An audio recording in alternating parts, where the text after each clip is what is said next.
সবগুলো পরিষ্কার করব দেখতেছেন। তো আজকে ভিডিওটা করা হয়েছে মূল। হ্যালো এভরিওয়ান, আসসালামু আলাইকুম। কাউসার এগ্রি ফার্ম, তো আশা করি আপনারা সব ভালো আছেন। তো আজকে আমি কিনে বিজনেস করলাম, সেটা সামনে থাম্বনেল দেখে বসতে আছেন। এই যে আজকে ডিম টকাতে আইছি। একটা জিনিস দেখাবো আপনাদেরকে।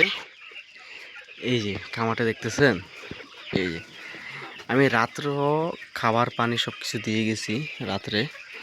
তো এটা একটা মানুষের দেখলে মনে করবো কি এই খামারটার ভিতরে আছে কত মাস ঢুকি না, বুঝছেন? এই খামারটাকে কত মাস যত্ন করি না, এটা কত মাস খাবার দিই না পাখিগুলাকে। তো একটা মানুষ দেখলে এরকম মনে করবে। তো আমি রাত্র এটাকে খাবার দিয়ে গেছি। মেরকুটি হাঁস এমন জ্বালাইতেছে, তো আমি বলে বোঝাতে পারবো না। এই যে দেখতেছেন মেরকুটি হাঁস এমনভাবে বাঁধছে, কিন্তু আমি রাত্র এগুলারে পরিষ্কার করে গেছি, খাবার পানি এগুলো দিয়ে পরিষ্কার করে গেছি। তো এগুলো এমন জ্বালাইতেছে, মনে করেন খামারটাকে একদম অপরিষ্কার করে ফেলে।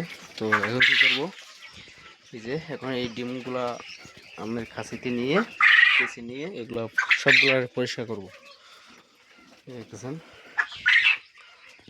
তো আজকে ভিডিওটা করা হয়েছে মূল উদ্দেশ্য এটাই, শুধু মেটকুটি হাঁসগুলো দেখানোর জন্য।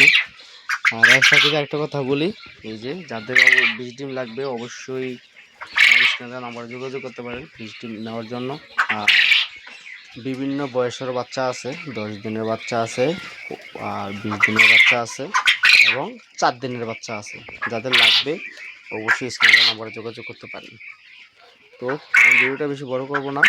তো সব ভালো থাকবেন, সুস্থ থাকবেন। আর কাউসার এগ্রি ফার্ম এখনও যারা সাবস্ক্রাইব করেন নাই, তো নতুন নতুন ভিডিও পেতে অবশ্যই সাবস্ক্রাইব করে দেবেন। আসসালামু আলাইকুম।